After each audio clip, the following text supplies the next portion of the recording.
High বন্ধু, আমি শেরি রান্নাঘরে আজকে তোমাদের কষানো চিংড়ি মাছের ঝোল করে দেখাবো। দেখো বন্ধুরা, কত সুন্দর মাছটা কষিয়ে আমি ঝোল করছি, সেটা তোমাদের দেখিয়ে দেবো। তাহলে চলো বন্ধু, কীভাবে করি সেটা তোমাদের দেখিয়ে দেই। এখানে আমি 500 গ্রাম চিংড়ি মাছ নিয়ে এসেছি।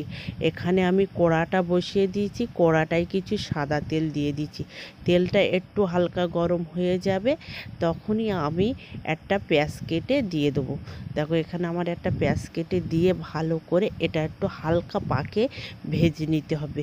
বেশি ভাজতে হবে না, এই পেঁয়াজটা হালকা পাকে ভাজতে হবে। এখানে আমি পরিমাণ মতন লবণটা দিয়ে দিচ্ছি, দিয়ে আবার একটু নেড়ে চেড়ে ভেজে নিচ্ছি। এখানে আমি আদা বাটা আর রসুন বাটাটা দিয়ে দেবো। দেখো বন্ধু, এখন আমি আদা বাটা আর রসুন বাটাটা দিয়ে দিচ্ছি, দিয়ে আবার একটু হালকা পাকে ভেজে নিচ্ছি। নিয়ে এখন আমি পরিমাণ মতন ঝালটা দিয়ে দিচ্ছি।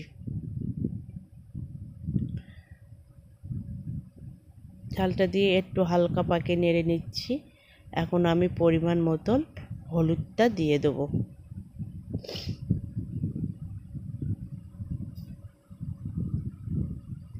এখানে আমি পরিমাণ মতন হলুদটা দিয়ে দিয়েছি, দিয়ে ভালো করে ভেজে এখানে যে আদা বাটা রসুন বাটারে পানিটা ছিল, সেই পানিটা দিয়ে মশলাটা আর একটু কষে নেব। দেখো আদা বাটা রসুন বাটার পানিটা দিয়ে ভালো করে একটু কষিয়ে নিচ্ছি। নিয়ে এখন আমি চিংড়ি মাছটা ঢেলে দেবো। দেখো এই চিংড়ি মাছটা ঢেলে দিয়ে ভালো করে এতে ভাজতে হবে, এটা ভালো করে কষিয়ে নিতে হবে, তাহলে চিংড়ি মাছের ঝোলটা খুব সুন্দর একটি টেস্ট লাগবে। দেখো এখানে আমি সবটাই ভালো করে মাখিয়ে একটু ঢাকনা দিয়ে চাপা দিয়ে রেখে দেবো, তাহলে চিংড়ি মাছের গায়ের থেকে অনেকটাই পানি বার হয়ে যাবে। সেই পানিটা ভালো করে মারতে হবে। দেখো আমার চিংড়ি মাছের গায়ের থেকে অনেকটাই পানি বার হয়েছিল, আমি ঢাকনা দিয়ে চেপে সেটা সিদ্ধ করে নিয়েছি। আর এখন আমি পানিটা ভালো করে ভাজা ভাজা করে নেব। দেখো চিংড়ি মাছটা কতটা ভাজা ভাজা করে নিচ্ছি, সেটা তোমরা দেখবে। এইভাবে চিংড়ি মাছের ঝোল করবে, খেতে খুব সুন্দর একটি লাগবে। আর এরকম দুপুরের রোদে যদি এরকম চিংড়ি মাছের ঝোল হয়, তাহলে তো কোনো কথাই নেই, ভাত তো এমনিই খাওয়া যাবে। দেখো বন্ধু, কত সুন্দর দেখাচ্ছে এই চিংড়ি মাছটা কষা ঝোল, খেতে খুব সুন্দর টেস্ট লাগে। চিংড়ি মাছের কোনো গন্ধই থাকবে না, চিংড়ি মাছটা খেতে খুব সুন্দর একটি টেস্ট লাগে। দেখো বন্ধুরা, এই চিংড়ি মাছে এরকম গায়ে তেল তেল এসে যাবে তখনই তোমরা অল্প করে কষা পানি দিয়ে দেবেন। দেখো এখানে আমি অল্প করে কষা পানি দিয়ে দিচ্ছি।